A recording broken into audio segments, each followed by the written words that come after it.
अस्सलाम वालेकुम दोस्तों, एनएमडी का बिगर सोर्स में मैं आपको खुशामदीद कहती हूँ। अगर आपको इस टॉपिक की कोई भी चीज़ समझ आए तो प्लीज़ इस वीडियो को लाइक करें, अपने फ्रेंड्स फेलोज़ और उन स्टूडेंट्स के साथ इसको शेयर करें जो कोचिंग को अफोर्ड नहीं कर सकते। इसके साथ ही अगर आप हमारे चैनल पर नए हैं तो प्लीज़ हमारे चैनल को सब्सक्राइब कर दें, साथ ही बेल आइकन के बटन को प्रेस कर दें ताकि आपको हर नई आने वाली वीडियो का नोटिफिकेशन सबसे पहले मिले। आज जो टॉपिक डिस्कस करने जा रही हूँ ये रोल ऑफ फोटोसिंथेटिक पिगमेंट्स का दूसरा पार्ट है।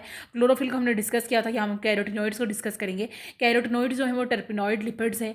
ये कौन कौन से कलर में होते हैं? येलो कलर में, ऑरेंज, रेड और ब्राउन पिगमेंट्स, यानी ये वो कलर जो हमारे पास क्लोरोफिल ने ऑब्जर्व किए थे, यहाँ पे वो कलर जो है कैरोटिनॉइड्स में हमें नजर आएंगे। They observe the light strongly in blue violet range. जाहिर सी बात है, जो चीज़ क्लोरोफिल जो है वो कैरोटिनॉइड जो है वो ब्लू वायलेट रेंज को ऑब्जॉर्व कर लेते हैं। ऑब्जॉर्व करने का मतलब ये होता है कि वो कलर हमें नज़र नहीं आते। They are seen in leaves before the leaf fall, present in some flowers and some fruits. कहने का मतलब होता है कि जब ख़ज़ां के मौसम में पत्ते झड़ते हैं तो आपको लीफ फॉल के होने से पहले आपको ये कलर नज़र आता है। ख़ज़ां के मौसम में पत्तों के झड़ने से पहले ये कलर वहाँ पर नज़र आएगा आपको। कुछ फ्लावर्स और कुछ फ्रूट्स में भी ये चीज़ आपको नज़र आ सकती है। ठीक है, carotenoids act as accessory pigment along with the chlorophyll b as they absorb the light energy and then transfer to the chlorophyll A।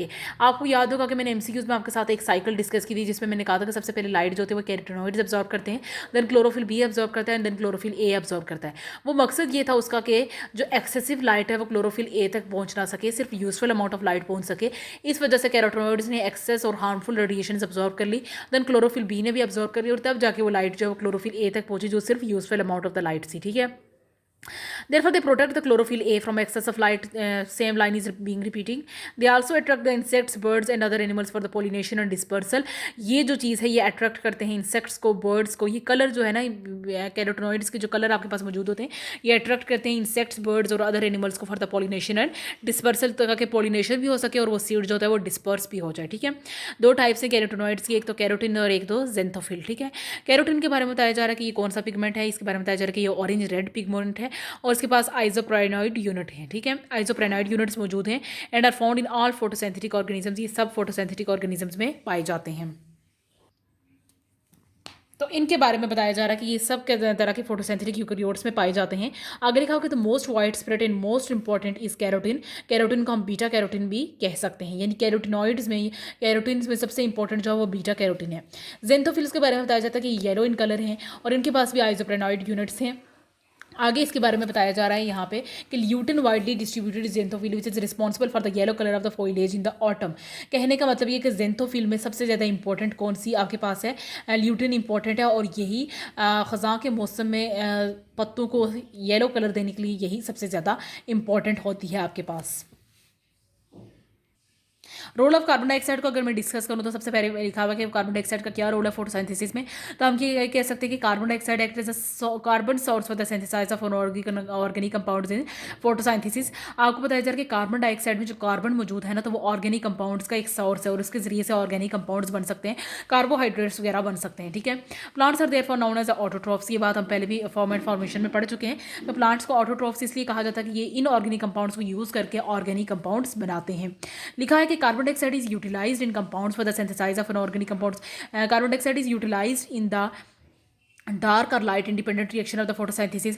ये चीज़ भी मैं आपको बता चुकी हूँ कि कार्बन डाइऑक्साइड हम लाइट रिएक्शन में कार्बोहाइड्रेट्स या शुगर्स कैसे बनाते हैं, कार्बन डाइऑक्साइड की मदद से बनाते हैं। कार्बन डाइऑक्साइड को रिड्यूस किया जाता है तो शुगर बनाई जाती है। ये चीज़ भी एमसीक्यूज में डिस्कस हो चुकी है। Air contains about 0.303 to 0.04% of carbon dioxide. We have also discuss this point. Land plants use atmospheric carbon dioxide for this photosynthesis. Dissolve carbon dioxide, bicarbonates and carbonates are present in water which are used for aquatic photosynthetic organisms as a carbon source. ये सब चीज़ें हम discuss कर चुके हैं MCQs में कि aquatic plants जो होते हैं ये एयर में मौजूद कार्बन डाइऑक्साइड को यूज़ करते हैं।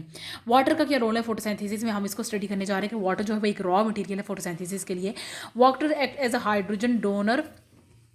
Hydrogen electron donor in the photosynthesis. Photosynthesis के प्रोसेस में वाटर जो होता है वो अपने इलेक्ट्रॉन्स को डोनेट कर देता है। ठीक है, आगे लिखा हुआ कि it replaces the electron lost by P680 during the photosynthesis. कहने का मतलब ये है कि ये P680 के बारे में बताया जा रहा है। जो फोटो सिस्टम 1 है इसको हम आगे डिस्कस करेंगे। कहा जा रहा है कि फोटो सिस्टम 1 में जो इलेक्ट्रॉन्स की डिफिशियंसी हो जाती है, पूरा एक अलग से रिएक्शन होता है फोटोलाइसिस ऑफ द वाटर, वहाँ पे हम उसको डिस्कस करेंगे। आप बस ये समझ लीजिए photo system non cyclic photophosphorylation के दौरान जो फोटो सिस्टम 1 में इलेक्ट्रॉन की डेफिशिएंसी हो जाती है तो उसको भी यही वाटर के इलेक्ट्रॉन्स होते हैं उसको पूरा करते हैं। Actually during the light reaction के दौरान ऐसा होता है कि क्लोरोफिल ए, जिसके बारे में बताया जा रहा है कि P680 के बारे में बताया जा रहा है, फोटो सिस्टम 1 भी कहते हैं इसे। In the reaction centre of the photo system sorry मैंने आपको यहाँ पे गलत बता दिया। फोटो सिस्टम 2 को हम P680 कहते हैं और फोटो सिस्टम 1 को हम P700 कहते हैं। तो यहाँ पे कहा जा रहा है कि फोटो सिस्टम 2 के आपके पास नाम आ जाते हैं। एक क्लोरोफिल ए कह सकते हैं हम उसे हम P680 कह सकते हैं और आप उसे फोटो सिस्टम 2 भी कह सकते हैं। आप अपनी करेक्शन कर लीजिएगा। मैं ये बता रही थी कि फोटो सिस्टम 2 में जो इलेक्ट्रॉन्स लॉस हो जाते हैं तो वो इस वाटर की मदद से पूरे किए जाते हैं। कहा जा रहा है कि फोटो सिस्टम 2 जो reaction centre of photo system 2 मौजूद है वो इलेक्ट्रॉन लूज कर देती है क्योंकि वो लाइट एनर्जी को अब्जॉर्ब कर देती है। लाइट एनर्जी को अब्जॉर्ब करते हुए इलेक्ट्रॉन्स लूज हो जाते हैं। This event makes a chlorophyll as an oxidizing agent. इस इवेंट की वजह से क्लोरोफिल जो होता है वो स्ट्रॉन्ग ऑक्सीडाइजिंग एजेंट होता है, यानी वो ईजिली रिड्यूस किया जा सकता है। याद रखिएगा जो चीज़ स्ट्रॉन्ग ऑक्सीडाइजिंग एजेंट हो वो ईजिली रिड्यूस की जा सकती है। When water reacts and chlorophyll in this state, जब वाटर क्लोरोफिल के साथ इस स्टेट में रिएक्ट करेगा यानी in the state of strong oxidizing agent, इस स्टेट में रिएक्ट करेगा तो वाटर मॉलिक्यूल जो होते हैं वो 2 हाइड्रोजन आयंस 2 इलेक्ट्रॉन्स और 1/2 O2 में कन्वर्ट हो जाते हैं। ठीक है, this splitting of water in the presence of sunlight is known as a photolysis of the water. ये आगे पूरा रिएक्शन हम इसको स्टडी करेंगे। फोटो इस तरह का जो रिएक्शन होता है इसे हम कहते हैं फोटोलाइसिस ऑफ द वाटर कहते हैं। The electrons release from the water are use to reduce the oxidize chlorophyll ए।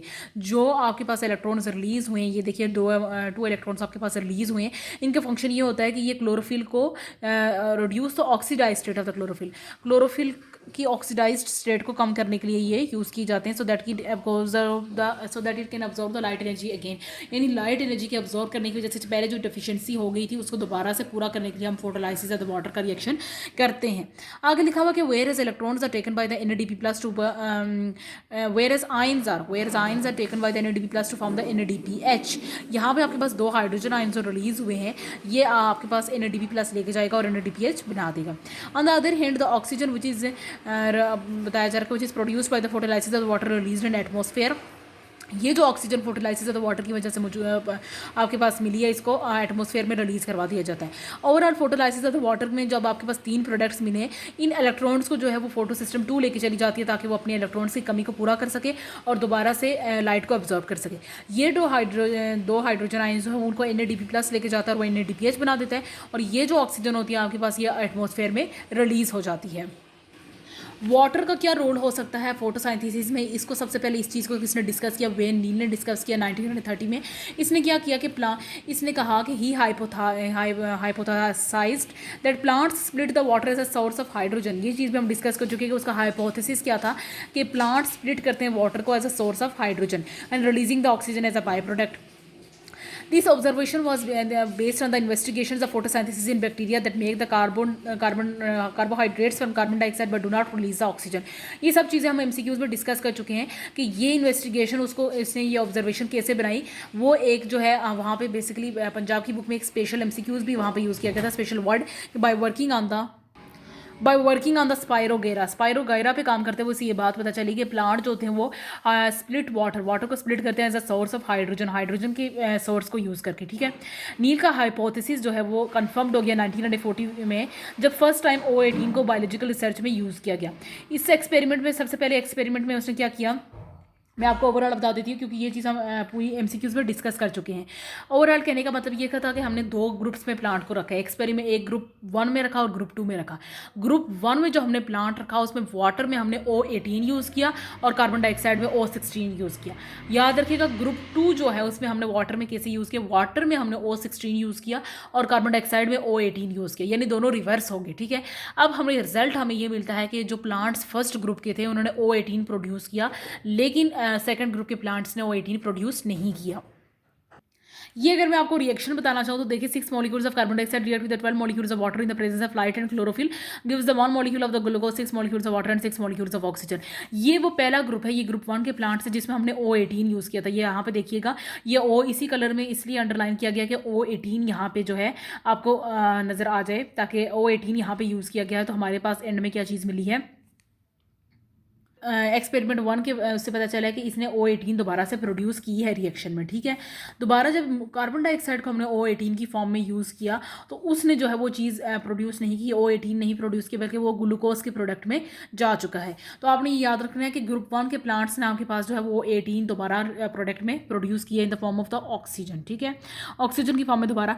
यहाँ पे ये देखिए प्रोड्यूस हो रही है, लेकिन ये ग्लूकोज की फॉर्म में, और ग्लूकोज तो आपके ऑब्वियसली यूटिलाइज हो जाएगा, लेकिन वो ऑक्सीजन की फॉर्म में एटमॉस्फेयर में रिलीज हो सकती है।